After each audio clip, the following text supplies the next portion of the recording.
Mes chers frères et sœurs, bonjour. La grâce, la miséricorde et la paix de notre Seigneur nous sont données au nom du Père et du Fils et du Saint-Esprit. Amen. En ce dimanche de Pâques 2020, j'aimerais, tout au long de mon exhortation, nous encourager à fixer nos projecteurs ou notre attention sur le fait que la mort et la résurrection de notre Seigneur Jésus-Christ constituent l'accomplissement des prophéties ou des prévisions, des prédictions, et de ce fait, elles sont pour nous l'assurance du retour de Jésus-Christ pour notre salut éternel. Je vous invite à lire dans Matthieu chapitre 20, versets 17 à 19. Je lis dans la version second 21. Pendant qu'il montait à Jérusalem, Jésus prit à part les 12 disciples et leur dit en chemin, « Nous montons à Jérusalem et le Fils de l'homme sera livré aux chefs des prêtres et aux spécialistes de la loi. Ils le condamneront à mort et le livreront aux non-juifs pour qu'ils se moquent de lui, le fouettent et le crucifient.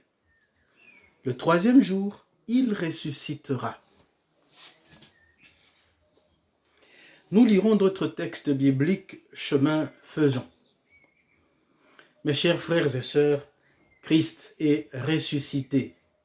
Il est vraiment ressuscité.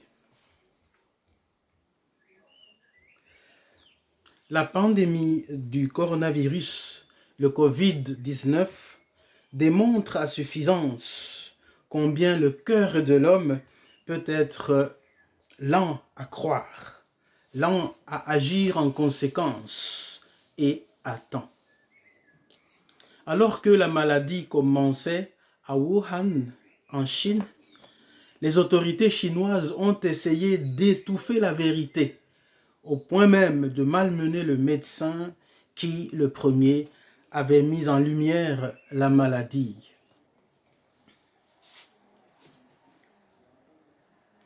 Mais l'ampleur très rapide et très dévastatrice du Covid-19 a fini par démentir tout démenti. Le pays en a terriblement souffert. Pendant ce temps, beaucoup de nos pays occidentaux, distraits, se croyaient à l'abri. Ils n'ont pas pris à sa juste valeur la propagation de la maladie, convaincus à tort que celle-ci allait se limiter à la Chine.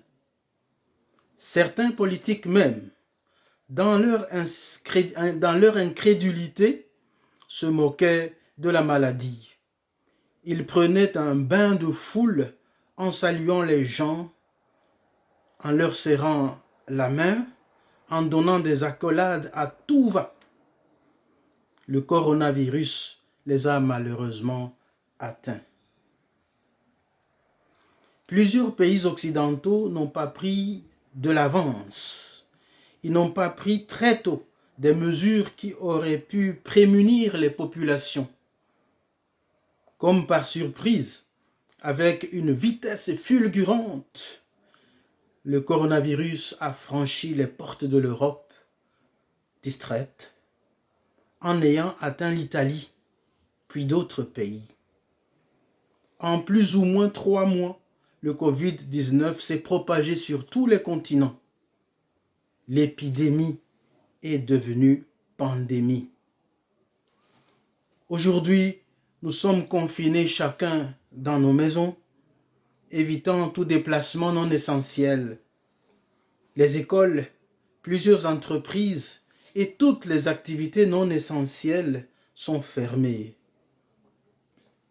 Les pays vivent au ralenti, avec chaque jour des morts qui se comptent par dizaines, par centaines, par milliers.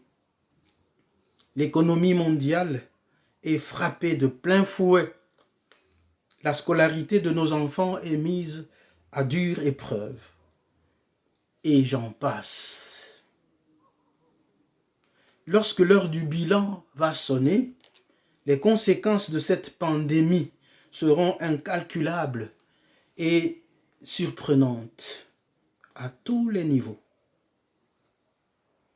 Tout cela parce que les gens ont pris à la légère le Covid-19, puisqu'ils n'ont pas cru aux avertissements. Il en est de même de la mort et de la résurrection de Jésus-Christ. Il en est de même de son retour, de la fin du monde et de la félicité éternelle. Nous avons lu dans Matthieu chapitre 20, versets 17 à 19, « Pendant qu'il montait à Jérusalem, Jésus prit à part les 12 disciples et leur dit en chemin, « Nous montons à Jérusalem et le Fils de l'homme sera livré aux chefs des prêtres et aux spécialistes de la loi. Ils le condamneront à mort et le livreront aux mains des non-juifs, aux non-juifs, pour qu'ils se moquent de lui, le fouettent et le crucifient. Le 3e jour, il ressuscitera. » Les disciples ne prenaient pas cette annonce à sa juste valeur. Déjà plus tôt, le Seigneur Jésus avait commencé à leur parler de sa mise à mort par les chefs religieux juifs et de sa résurrection 3 jours après sa mise à mort. Mais ses disciples n'y prenaient pas garde. En effet, dès le moment où les disciples avaient reconnu que Jésus était le Fils du Dieu vivant, selon Matthieu chapitre 16, versets 13 à 22, Jésus commença à leur parler de sa mort et de sa résurrection. L'évangéliste Matthieu écrit, « Dès ce moment, Jésus commença à montrer à ses disciples qu'il devait aller à Jérusalem, beaucoup souffrir de la part des anciens, des chefs des prêtres et des spécialistes de la loi, être mis à mort et ressusciter le 3e jour. » Alors Pierre le prit à part et se mit à le reprendre en disant, « Que Dieu t'en garde, Seigneur, cela ne t'arrivera pas. » Mais Jésus se retourna et dit à Pierre, « Arrière, Satan, tu es un piège pour moi, car tes pensées ne sont pas les pensées de Dieu, mais celles des hommes. » C'est que Pierre ne prenait pas à sa juste valeur l'annonce de son maître. Mais ce que le Seigneur a dit d'avance, s'est réalisé ensuite. Matthieu chapitre 26, versets 30 à 32, nous raconte la succession des événements. La nuit même où le Seigneur Jésus va être livré. Déjà, il dit à ses disciples que l'un d'eux le trahirait. Par la suite, la même nuit, juste après qu'il ait institué la Sainte Seine comme mémorial perpétuel de sa mort et de sa résurrection, lorsqu'ils se rendirent au mont des Oliviers, Jésus dit à ses disciples, « Vous trébucherez tous cette nuit à cause de moi, car il est écrit, je frapperai le berger et les brebis du troupeau seront dispersées. Mais après ma résurrection, je vous précéderai en Galilée. » La nuit même, la première partie de cette prophétie s'est accomplie. Judas a trahi son maître. Effectivement, accompagné d'un grand nombre de personnes armées d'épées et de bâtons, Judas a livré son maître aux mains des chefs des prêtres juifs. Faisons attention, mes chers frères et sœurs. Prenons garde aux prophéties. Prenons garde aux signes des temps. Les chefs religieux juifs, eux qui ont livré Jésus à Pilate, prenaient quand même au sérieux l'annonce de sa résurrection. Cela peut sembler paradoxal, comme ils étaient incrédules. Malgré leur incrédulité, nous rapporte Matthieu au chapitre 27, versets 62 à 66. Le lendemain de la crucifixion de Jésus, les chefs des prêtres et les pharisiens allèrent ensemble chez Pilate et dirent, « Seigneur, nous nous souvenons que cet imposteur a dit quand il était encore vivant, quand il vivait encore, après 3 jours, je ressusciterai. Ordonne donc que le tombeau soit gardé jusqu'au 3e jour, afin que ses disciples ne viennent pas voler le corps et dire au peuple, il est ressuscité. Cette dernière imposture serait pire que la première. » Pilate leur dit, « Vous avez une garde. Allez-y, gardez-le comme vous le souhaitez. » Ils s'en allèrent et firent surveiller le tombeau par la garde, après avoir scellé la pierre. Malheureusement pour eux, les paroles de Jésus vont se réaliser et les soldats qui ont gardé le tombeau vont être témoins de la résurrection de ce Jésus que les chefs des prêtres et les pharisiens ont appelé l'imposteur. Saint Matthieu, à son chapitre 28e et les 15 premiers versets, aux 15 premiers versets, écrit ceci. Après le sabbat, à l'aube du dimanche, Marie de Magdala et l'autre Marie allèrent voir le tombeau. Soudain, il y eut un grand tremblement de terre,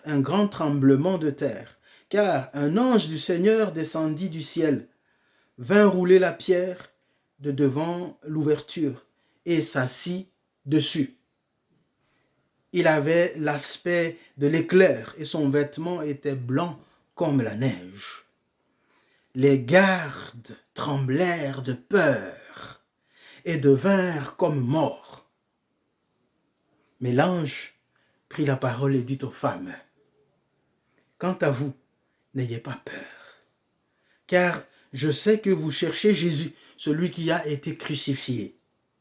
Il n'est pas ici, car il est ressuscité, comme il l'avait dit. Venez voir l'endroit où le Seigneur était couché, et allez vite dire à ses disciples qu'il est ressuscité. Il vous précède en Galilée. C'est là que vous le verrez. Voilà, je vous l'ai dit. » Elles s'éloignèrent rapidement du tombeau avec crainte et une grande joie. Et elles coururent porter la nouvelle aux disciples. Et voici que Jésus vint à leur rencontre et dit, « Je vous salue. » Elles s'approchèrent, s'agrippèrent à ses pieds et se prosternèrent devant lui. Alors Jésus leur dit, « N'ayez pas peur. Allez dire à mes frères de se rendre en Galilée. C'est là qu'ils me verront. » Pendant qu'elles étaient en chemin, quelques hommes de la garde entrèrent dans la ville et annoncèrent au chef des prêtres tout ce qui était arrivé. Après s'être réunis avec les anciens pour tenir conseil, ceux-ci donnèrent une forte somme d'argent aux soldats. Avec cette consigne, dites que ces disciples sont venus de nuit voler le corps pendant que vous dormiez. Et si le gouverneur l'apprend, nous l'apaiserons et nous ferons en sorte que vous n'ayez pas d'ennui. Les soldats prirent l'argent et se conformèrent aux instructions reçues. Et ce récit des événements s'est propagé parmi les Juifs jusqu'à aujourd'hui. Donc, chers frères et sœurs, les soldats de la garde ont été témoins de la résurrection de Jésus-Christ. Leur témoignage est vrai et digne de foi, car autrement, les chefs religieux juifs ne les aurait pas soudoyés. Surtout qu'à l'époque, le châtiment réservé à une garde dont un détenu s'échappait était la peine capitale, l'exécution. Le fait que ces chefs religieux garantissent la sécurité des soldats par rapport à l'autorité romaine, qui pourrait les condamner à mort, est une preuve supplémentaire que le témoignage des soldats est vrai. L'incrédulité et la méprise des chefs religieux juifs n'ont pas arrêté les plans de Dieu annoncés d'avance. Jésus-Christ est ressuscité. Il est vraiment ressuscité, conformément aux prophéties. Le voilà qui précède ses disciples en Galilée, comme il le leur avait dit. Dans Matthieu chapitre 26, verset 32, « Après ma résurrection, je vous précéderai en Galilée. » Et cela s'est accompli. Mes chers frères et sœurs, l'accomplissement de toutes ces prophéties, de toutes ces promesses, doit nous faire réfléchir et nous pousser à prendre très au sérieux que ce Christ, mort et ressuscité, reviendra prendre son Église comme il l'a promis. La mort et la résurrection de notre Seigneur Jésus-Christ ne sont pas à assimiler avec un quelconque désir d'héroïsme, comme si Jésus voulait gagner une quelconque médaille de champion sur la mort et le tombeau. À l'exemple des athlètes qui visent à remporter le prix d'une compétition. Loin de là, mes chers frères et sœurs, sa mort et sa résurrection ne sont pas un but en soi ou un but en elle-même. Autrement, à Gethsémani, pris d'angoisse et de tristesse, il n'aurait pas prié son Père, et cela à 3 reprises, en ces termes. « Mon Père, si cela est possible, que cette coupe s'éloigne de moi. Toutefois, non pas ce que je veux, mais ce que tu veux. » Sa mort et sa résurrection, loin d'être un but en elles-mêmes, sont plutôt un moyen, le seul moyen, de faire jusqu'au bout la volonté de son Père. Et quelle est la volonté de son Père? C'est d'offrir au nom de son Fils Jésus-Christ le pardon des fautes et le salut à tout homme, à toute femme qui croit en lui. Ce pardon et ce salut ont un aboutissement. L'aboutissement, c'est que toute personne qui croit et accepte dans son cœur que Jésus-Christ est mort et ressuscité pour elle, reçoit par lui la vie éternelle et passe l'éternité dans la félicité en compagnie de Dieu. Dans l'évangile de Jean, au chapitre 3, verset 16, Jésus dit à Nicodème et à nous tous aujourd'hui, « En effet, Dieu a tant aimé le monde qu'il a donné son Fils unique, afin que quiconque croit en lui ne périsse pas, mais ait la vie éternelle. » Ce n'est donc pas pour rien que la semaine sainte, dernière semaine de sa vie terrestre, notre Seigneur Jésus-Christ a multiplié des paroles concernant la fin des temps. Il dit à ses disciples de veiller, d'être vigilants, car ils ne savent ni le jour, ni l'heure où le Seigneur va revenir. Il leur rappelle les jours de Noé, où les gens prenaient à la légère les avertissements de Noé concernant le déluge à venir et s'en moquaient. Mais le déluge les a surpris. Ce qui est arrivé à l'époque de Noé, leur dit Jésus, dans Matthieu chapitre 24, versets 37 à 51, ce qui est arrivé à l'époque de Noé arrivera de même au retour du Fils de l'homme. En effet, dans les jours précédant le déluge, les hommes mangeaient et buvaient, se mariaient et mariaient leurs enfants, jusqu'au jour où Noé est entré dans l'arche. Ils ne se sont doutés de rien jusqu'à ce que le déluge vienne les surprendre. Jusqu'à ce que le déluge vienne et les emporte tous. Il en ira de même au retour du Fils de l'homme. Alors, 2 hommes seront dans un champ, l'un sera pris et l'autre laissé. 2 femmes moudront à la meule, l'une sera prise et l'autre laissée. Restez donc vigilants, puisque vous ignorez à quel moment votre Seigneur viendra. Vous le savez bien, si le maître de la maison savait à quelle heure de la nuit le voleur doit venir, il resterait éveillé et ne laisserait pas percer les murs de sa maison. C'est pourquoi, vous aussi, tenez-vous prêts, car le Fils de l'homme viendra à l'heure où vous n'y penserez pas.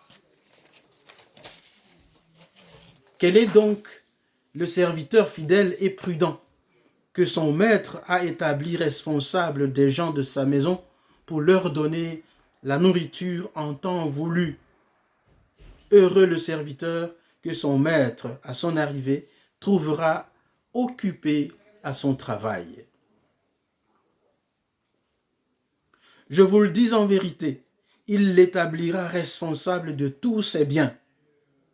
Mais si c'est un mauvais serviteur qui se dit en lui-même « Mon maître tarde à venir », s'il se met à battre ses compagnons, s'il mange et boit avec les ivrognes, le maître de ce serviteur viendra le jour où il ne s'y attend pas et à l'heure qu'il ne connaît pas. Il le punira sévèrement et lui fera partager le sort des hypocrites. C'est là qu'il y aura des pleurs et des grincements de dents. Chers frères et sœurs, la nuit où il fut livré, nuit où il a institué la Sainte Seine, Jésus a dit à ses disciples dans Matthieu chapitre 26, verset 29, « Je vous le dis, je ne boirai plus désormais de ce fruit de la vigne, jusqu'au jour où je le boirai nouveau avec vous dans le royaume de mon Père. » Cela indique clairement que le Seigneur allait non seulement mourir et ressusciter et monter au ciel, mais aussi et surtout, par sa victoire sur la mort, il va revenir prendre ceux et celles qui ont mis leur confiance en lui. Il boira avec eux le fruit nouveau de la vigne dans le royaume de son Père. Cette promesse est certaine. Le Seigneur reviendra. Sa mort et sa résurrection, annoncées d'avance dans la Bible et qui se sont réalisées conformément aux Écritures, constituent notre solide assurance que le Seigneur reviendra. Sommes-nous prêts? De même qu'au sujet du Covid-19, les consignes claires ont été données à la population et sont encore régulièrement rappelées par radio et télévision pour que chacun et chacune se protège soi-même et protège ses proches de cette pandémie.